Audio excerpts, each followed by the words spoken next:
Hi, I'm Stuart Molina, Music Director of the Harrisburg Symphony Orchestra. Welcome to our next episode of Conversations with the Maestro. Happy spring. We have an exciting and very busy month of April ahead for the Harrisburg Symphony, but I'll talk about that later. Right now, let's go to our interview. Today, I am interviewing our assistant concertmaster, Tallie Brunfelt, and let's go right to Tallie.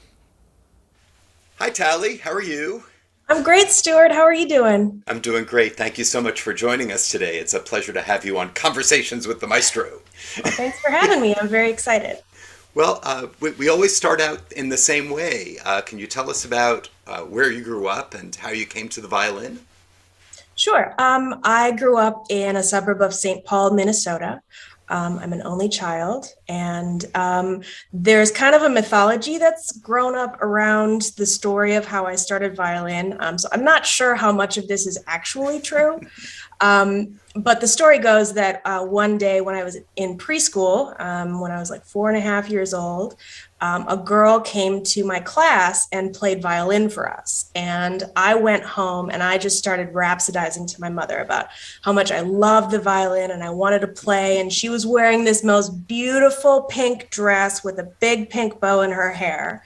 And I just really wanted to play the violin. And my mom, being the very practical woman that she is, assumed that I just really wanted the pink dress. So she said, no, you cannot play the violin and you don't need a pink dress. The story goes from there that I came home every single day for 6 months as a 4.5-year-old, asking to play the violin until one of my mom's friends said, just get her a violin, just let her play. She'll probably get tired of it in a couple months. Whatever, just she'll stop bothering you anyway. And 30 plus years later, here we are. Amazing. So when you were that little, were you a good student? Did you practice? Did you was it everything that you dreamed of and more? Apparently, because the rest of the mythology in my family is that my mom never had to ask me to practice. There was only one point, and I actually remember this day. So I believe my mom when she tells this part of the story. When I was, 7, 8, 9 years old, and I told my mom, well, I want to play the violin, but I don't want to practice anymore. And she said, well, we're going to bring it back to the violin store because you can't play the violin if you don't practice. And I just started crying and I went straight to my violin case and started practicing. And I was so crushed with the idea that I couldn't play anymore that I went right back to it and was pretty self-motivated. I love this mythology. I particularly love the fact that the pink dress plays into the story. Yeah, and it's funny because whenever, you play a recital or a solo or anything like that, one of the great things to do is ooh, what am I going to wear? So it still is kind of part of that. It's not the primary part anymore. But. And have you ever performed in a pink dress with a pink bow? You know what? I feel like I'm not living my best life because no, I have not. There's still lots of time left. There is time. Yep. That's on the to-do list. And so I take it your parents are not musicians then? No, they are not. My dad will say that he used to play tuba in the marching band in college, mainly because he was a big enough guy to be able to carry around a full sousaphone on the football field. But he has not. I don't know if he ever actually could read music, and my mom doesn't play at all. So. Wow! And so how for them it must be just kind of this strange, very cool world that you live in. Do you talk about this with them? How it must be for being a parent of someone who's doing something so completely different from what they do. So completely different. Yeah, it's interesting. They were very involved when I was in high school, when they had to, be the chauffeur to youth orchestra and all of the lessons and everything before I started driving myself. So they were immersed in the world while I was a student. They were involved in the world and they can understand what I do to a certain extent while I'm at work. Like when I tell them I'm playing with the Harrisburg Symphony, they're like, oh, okay. And they understand how the rehearsal process and concerts, they understand what all of that is like. But trying to explain to them what the behind the scenes work, the practicing, the self-scheduling, the self-managing that goes into all of the actual performing. And then how freelancing works, that, sometimes I'll get a call to do a Broadway show right now for a 7:00 show, with a couple hours notice. So, which is just very different from their world. And so when I say, oh yeah, maybe I'll come out to visit this summer, they'll be like, oh, well, that's 4 months away. We have to confirm that now. And I'm like, well, I don't know what my work is going to look like. So it's just going to have to be a little bit more last minute than you're used to. So it's, it is definitely a different kind of lifestyle than my parents have known. So yeah. I think they find it interesting to see what my life is like. And they definitely have gotten better at understanding what it is. So. And St. Paul is a real cultural center. I mean, did you attend the Minnesota Symphony? Did you take advantage of all of the cultural opportunities that St. Paul and Minneapolis have to offer? I did. I have to say I feel very fortunate that I grew up there, because there are not one but two excellent youth orchestra programs in the Twin Cities. And the one that I participated in for a very long time, I think I was in it for 9 years. So I started quite young in my youth orchestra program, and we performed at Orchestra Hall, which is where the Minnesota Orchestra plays.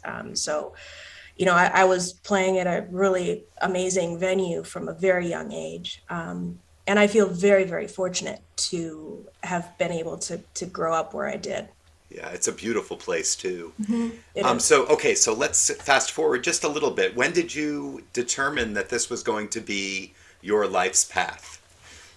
I remember the moment exactly. Wow. It was in my youth orchestra, one of my youth orchestra concerts at Orchestra Hall. It was my first year being in the top orchestra. There are 4 orchestras, and I worked my way up from the very beginners, all the little kids, to being in the symphony orchestra. And I was sitting principal second violin, and I was 13 years old. And since it was like the top orchestra, I was sitting with the big kids who were like seniors in high school. And I was like, oh, what's going on? We played The Pines of Rome. And I mean, you know how that piece ends. It's just like, it's the most amazing thing. And all I can say is that I was called. I don't really know how else to describe it, but, it was kind of a feeling of being at one with the universe, or, just being part of something that was bigger than me, greater than the sum of its parts, just really being like, this is absolutely incredible, and I have to do this for the rest of my life. Oh, that's awesome. Okay, so you graduate from high school and you've decided you want to be a musician.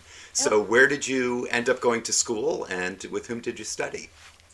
I went to the Manhattan School of Music for my undergrad. I studied with Burton Kaplan, who was recommended to me by one of the co-music directors of my youth orchestra, who was an excellent violinist and was one of the conductors. And she had studied Claudette Laureano. Cool. She had studied with Burton when she went to school at MSM, and she thought that we would get along, so she recommended that I study with him. So I finished my undergraduate degree and then just never left New York.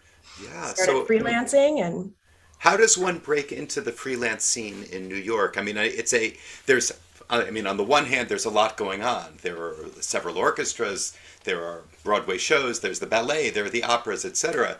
But there's also a large number of musicians, all of whom wanted to do all this work. What was the path that you took to get to know the people that you needed to know? I have always felt that I was very lucky in how things evolved for me. I started working professionally while I was still in school, because I was sitting next to someone in a Wagner opera class, and they turned to me and said, "Oh, I'm the conductor of this orchestra that I've started. Do you want to go on tour with us to Mexico?" And I was like, "Yeah, sure." And because of that, I met people who had already graduated and were already starting to work outside of the the Manhattan school community. We're already starting to break into some of the lower level, like non-union or just not such great, like, straight out of school kind of work. And I made a lot of contacts that way. And then just as time goes on, you meet more people, you build your reputation, and you continue to practice. And with the idea that when, a step up in terms of ensemble or opportunity comes along, that you are prepared to be able to step into that situation. So I feel that I was very, very lucky in who decided to advocate for me, and then that I was fortunate enough to have been prepared for those steps when they came up, which I really, it's such a matter of luck, being in the right place at the right time, the right person thinking of you at the right moment. That I have to say I feel very fortunate about how things worked out. Did you learn about being a freelancer when you were studying, or was this stuff that you had to figure out basically on your own through living? I had to, pretty much everybody, it seems like, has to figure it out through living and on their own. The path that I took, because I've always been passionate about symphonic orchestral playing, I was very proactive about taking auditions for regional orchestras whenever they came up. And so I wasn't necessarily just waiting for the phone to call or cold emailing contractors, or, I wasn't really hustling in New York. I was more focused on getting good at taking auditions. And my primary income for the first several years out of school was with regional orchestras that I played with, that I had contracts with. So I was able to support myself in that way. And then whenever these, New York gigs would come along, I could incorporate those into my schedule as possible. So. Well, let's take a break now. Why don't you introduce the first movement of the piece that you're going to play for us? Sure. This is the second movement of Giorno Vici's duo for two violins. I'm playing both parts, and this is the Romanza. Hope you enjoy it.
Well, that was beautiful. Thank you so much for that. So I love the things that have come out of these last couple of years along the lines of what you just did, like doing a video of you playing a duo with yourself. Mhm. Was this something that was a specific COVID project?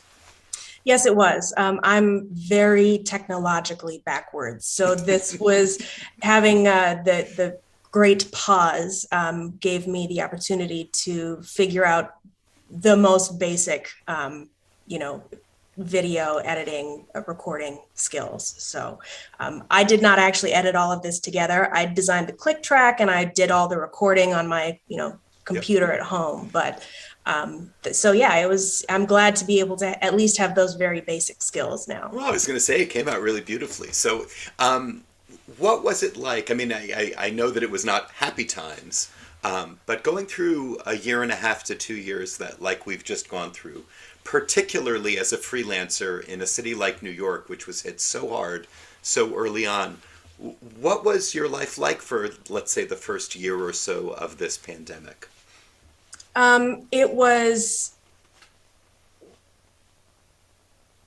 almost indescribable because I will say at the beginning, right in March of 2020, I didn't get it. I didn't understand what was happening. Yes, I was staying at home. New York shut down completely. So I was in my apartment at home. But for the first several months, it felt like a vacation. Like I had been so tired and burned out. I was like, oh, great, I can stay at home and read. And I was solidly in denial about what was happening because I was fortunate enough to be sheltered from it. I was exposed at some point in one of the Broadway theaters. Like the day before the shutdown, I got an email from somebody saying, yeah, someone in the theater that you played in last night had COVID. But it still didn't hit anybody how bad it was going to be. It's still, Times Square hadn't turned into a ghost town yet. And it was just so unbelievable that I was in denial for quite some time. When it hit me what was happening and that I realized, oh, this is going to be a long time. It was bad. I had a tough time in staying focused and staying positive and being like, this too shall pass.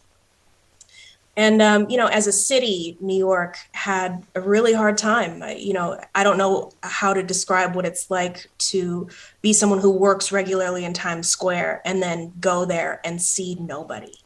Having it be a post-apocalyptic kind of thing in person where you live and work is a trauma that I don't know how to really describe. And New York City feels different now because Even now, how would you because of what describe we've that? gone through. It's people had a hard time, and a lot of people had a much harder time than I did. I'll be the very first person to say that.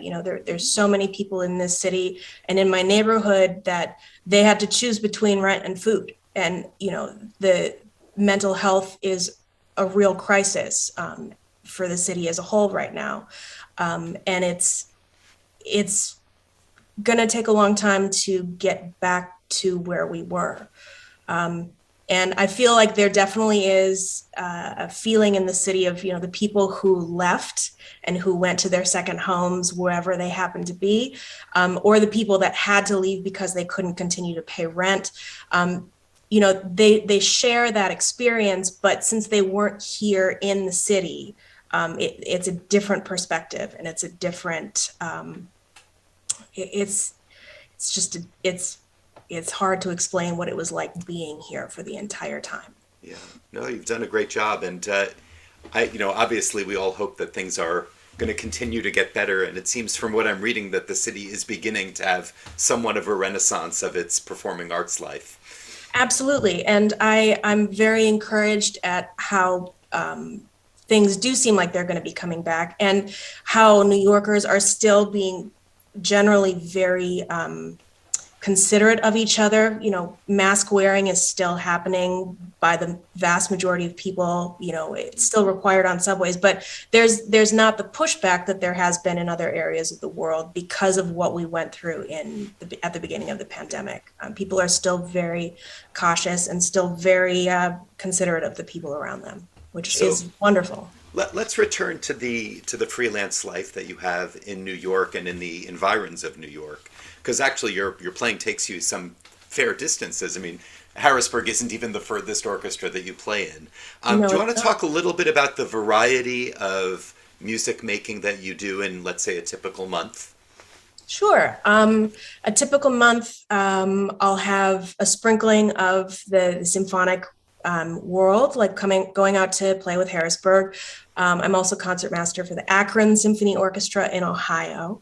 Um, and I do all kinds of pickup kind of orchestras in and around New York, at Carnegie Hall, at cathedrals, at you name it, I've probably played there.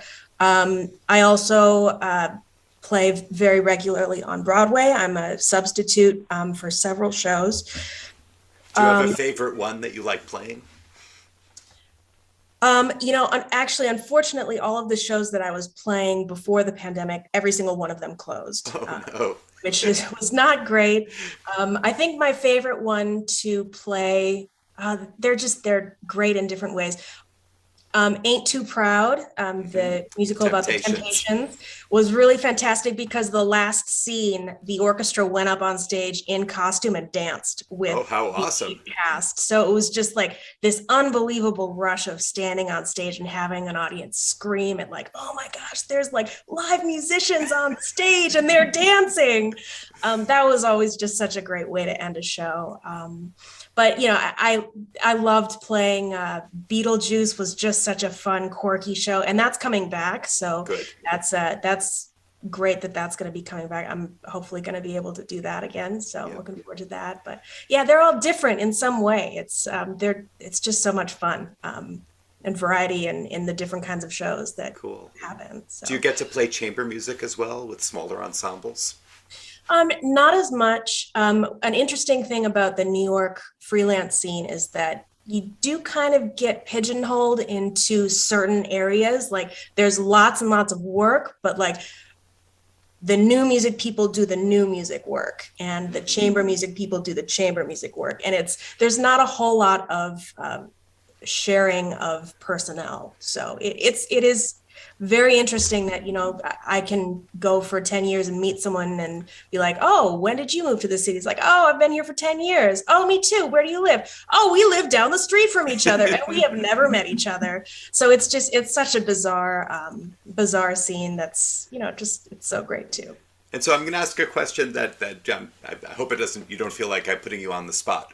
But, over the years, things come that are surprises too when you're a freelance musician. You mentioned that you were playing or sitting in a class and someone invited you on a tour of Mexico. What is the most exciting thing that just kind of came out of the blue that you weren't expecting to be playing and then found yourself doing? I'd say honestly, the first time I subbed on a Broadway show kind of came out of nowhere. Hmm.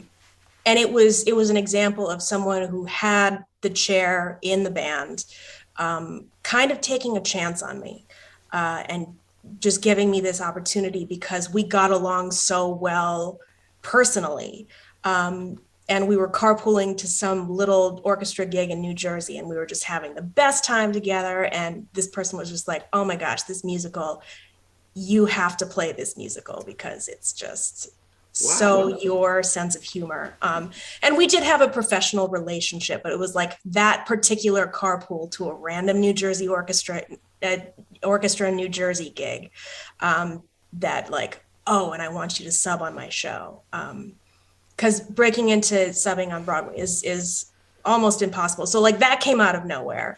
Yep. Another thing Actually, that talk about that for a moment because I think that the people who are watching this might be interested. It's not as simple as them saying, oh, come and play a Broadway show, and you show up and play the Broadway show. What is that process like? What do you have to do to be prepared to play a Broadway show?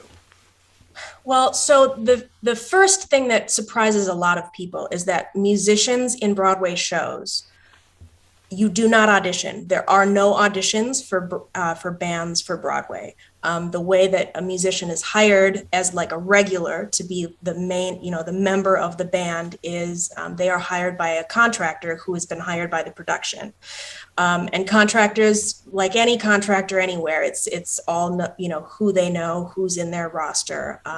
And, they get all kinds of cold emails from young people, getting out of school.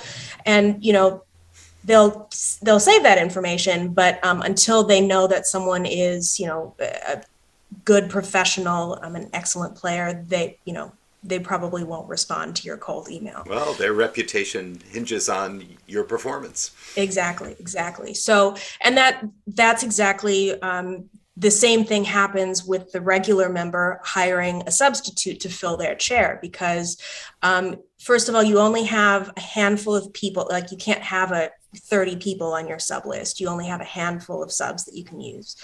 And when a sub goes in to play the show for the first time, there are no rehearsals. You don't get any kind of assistance from the conductor. You're given the music ahead of time. You watch the show from the pit once, maybe twice. And you go in and you play the show for an audience for your very first time. So you better be prepared, because... Is it terrifying? I mean, how did you feel when you were playing this very first performance of your very first show? I have to tell you, I actually feel like you don't feel alive like you do when you're playing something for a live audience for the first time, because you are so hyper focused on what you're doing, and you have to be not only aware of what your part is, but how you fit in with the rest of the band, how, like, if the conductor is like paying attention to you, like, do they feel like you're looking at them enough? Do they feel like you're being responsive? You have to be adjusting on a millisecond basis for the entire show. And there's no other way to feel more present and more in the moment than in that situation.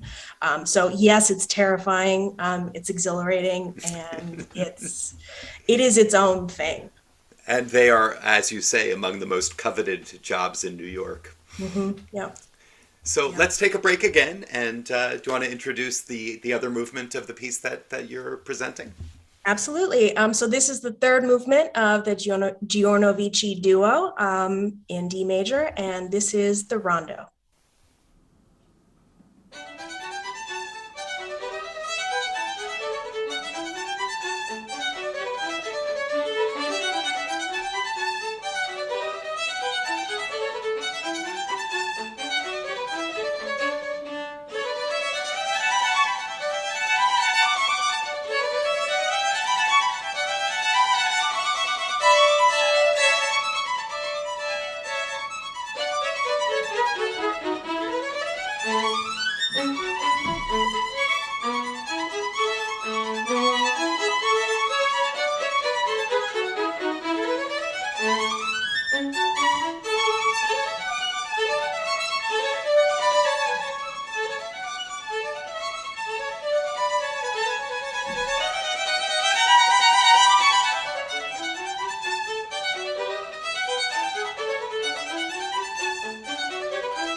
Well, again, thank you. Very beautiful. I really enjoyed the music, and what I think we'll talk about now is extra musical things. What do you like to do when you're not playing? I mean, because as a freelancer, I'm assuming that there are pockets of times, and there might be days at a stretch when you're not actually performing. So, what do you like to do with your free time? Well, while I'm in New York, I do a lot of reading. We have a lot of parks right around my area, so taking my dog out for walks and exploring up here, that's always a great thing to do. During the pandemic and whenever I can take a longer vacation, my husband and I love going camping and doing like really big, epic hiking kind of trips. Last year, we actually planned a trip to San Francisco and Yosemite, and we climbed Half Dome, which was like one of the most amazing things that we've done in quite some time. So, Had you done a lot of climbing? I mean, that sounds like a rather exertive, difficult climb. yes, it is. It was the outside edge of what we can do. That was a 12-hour hike with a 5,000 foot gain in elevation. Like it was a massive, massive hike.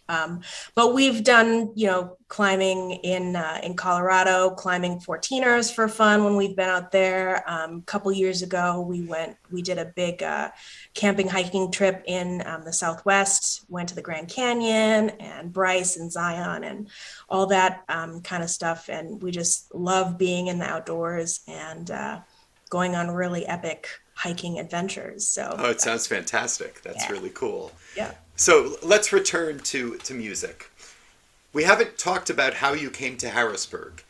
You've been in the orchestra for what, 5 years now? Is that right? 4 or 5 years? Something like that. Yeah. How did you hear about the Harrisburg Symphony? Did you have friends who played here? And what convinced you to decide to audition when we had an opening? Well, Harrisburg has a really good reputation in New York Glad to hear it. really solid orchestra that treats its musicians well. And when the audition, I took the audition for concertmaster when Peter won, and at that point, that's when I got onto the sub list and was able to like come out and play a little bit, in the back of the second violin sections, just and kind of get to know the orchestra and get to know the people, and it was great experience from the beginning. So when there was another audition a couple years after that, I was like, well, obviously I'm going to go take it because it'd be great to have that work out. And it did. And I feel very fortunate that I was able to join the orchestra at that point. It was a little bit of up in the air about what seat I would have, but then it was kind of a weird situation because another person who won that audition ended up also winning another like super major job at the time. So it was funny kind of being up in the air about where it was I was going to be sitting, but ended up sitting assistant principal second violin for a couple years, which was fantastic because I love Nicole Charlot. She was one of my favorite stand partners ever. So yeah, sat there for a minute. And then when this most recent associate concertmaster audition came up, I decided, well, why not? Let's do that. Well, let's talk about associate concertmaster. I mean, many people don't know that we have a concertmaster. Obviously, they know that. We also have an associate concertmaster and an assistant concertmaster. What are the differences in terms of job description of those three chairs? Concertmaster is obviously the most high profile, and is responsible for bowing, like making the bowings, which direction our bows are going to move for the strings. And for making any comments or asking any questions, communicating with the conductor in rehearsals, and then communicating with the section if there are any changes or with any instructions about how to play something differently if we need some guidance. The associate concertmaster, which is the second chair, so sits as the stand partner for the concertmaster, I think is a very difficult and very important job, because the concertmaster is paying attention to the conductor and paying attention to what else is happening in the orchestra and paying attention to what the section is doing. And for their stand partner has to be ready to go with page turns, so there's never any, like, oh, what's coming next? And to also provide a very solid and supportive sound base for the concertmaster to be able to demonstrate and physically show what how they want everything to be played. Yep. And I think the second chair position, associate concertmaster, is actually in some ways more difficult, because you have to be so attuned to what the concertmaster is doing and feeling and needing, that's like a really I think you're right. And I've heard that from a lot of players. Yep. So the assistant concertmaster, which is third chair, which is me, sitting behind Peter, my job is maybe to hear from anybody in the back of the section. If someone has a question, passing it along to me, maybe I can answer the question, or I can pass it along to Peter, and there can be a discussion if there needs to be a chat about something, making any kind of change or decision. But also, like, my job is also to just be as supportive as possible with a solid sound, so Peter feels supported with what he's doing, so he can pay attention to all the other things that he needs to be. I mean, he's said on many occasions how lucky he feels having you and Dawn in those two positions. It's really quite an amazing section that we have, and it's one of the things that brings me great joy. Is there a major adjustment moving from assistant principal second to assistant concertmaster in terms of how you approach concerts to concerts? No, not really. Assistant principal second is the same kind of support for the principal, just it's a little bit less. You're only really thinking about the second violin section in that situation, as opposed to opening up your awareness to a little bit, like, to the strings generally, and maybe a little bit more to what's happening in the rest of the orchestra. Yeah. So it's a widening of awareness, slightly. But still, I think the job is mainly to be as supportive as possible for the concertmaster. Yeah, cool. So last thing that I'd like to ask is, again, talking about the Harrisburg Symphony, what is it that you think makes us unique among regional orchestras, or among orchestras that you play in? What is the secret to our success? Well, I have to say that I think the pandemic has answered that question for me, because I've, in speaking to a lot of my other colleagues, I've been hearing horror stories from places where it's like management has said, oh, well, we got all these PPP loans, but we're not giving anything to the musicians. Oh, good luck. You're all on your own.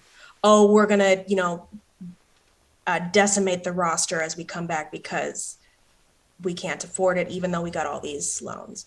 So you hear those kinds of stories from people all the time. And there's a consensus among the people that I've spoken to. It's like, we all really learned what kind of people we were working for during the pandemic. And Harrisburg is one of the shining examples of who you want to work for, because, not only did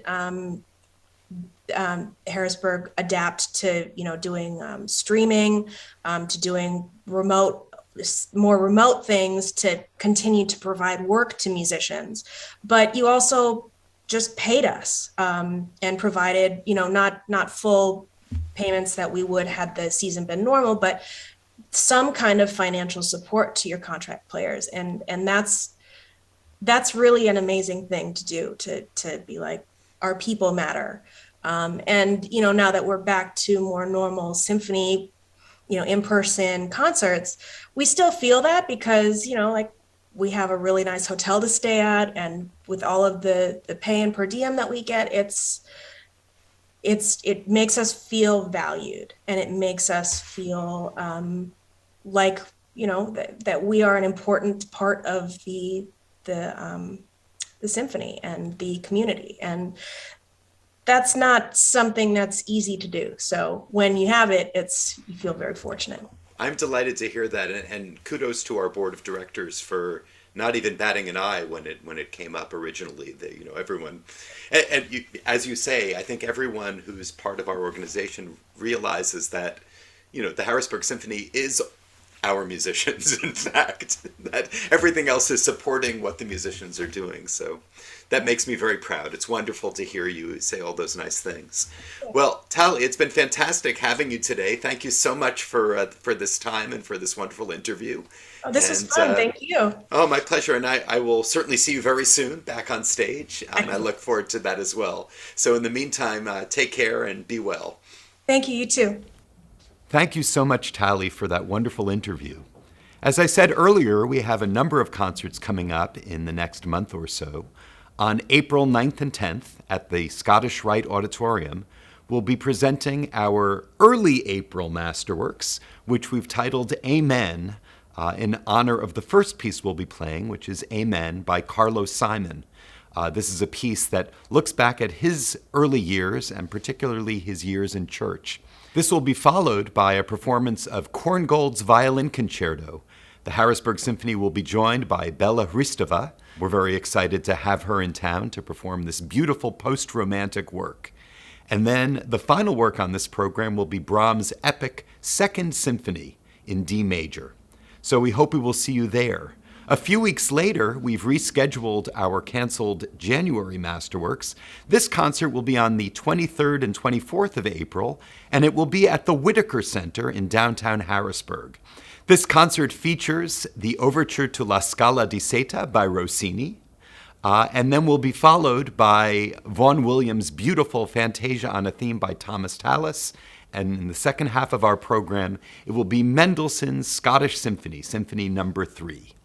And finally, I'd like to mention that at the beginning of May, we'll be performing back at the Scottish Rite Auditorium, The Wizard of Oz. This will be the orchestra performing the beautiful score to The Wizard of Oz while the movie is playing above the orchestra. We've never done anything like this before. It should be a fantastic evening's entertainment for the entire family. So I encourage you all to come to all of these concerts, and look forward to seeing you there. Thank you so much for joining me today on Conversations with the Maestro, and I'll see you next month.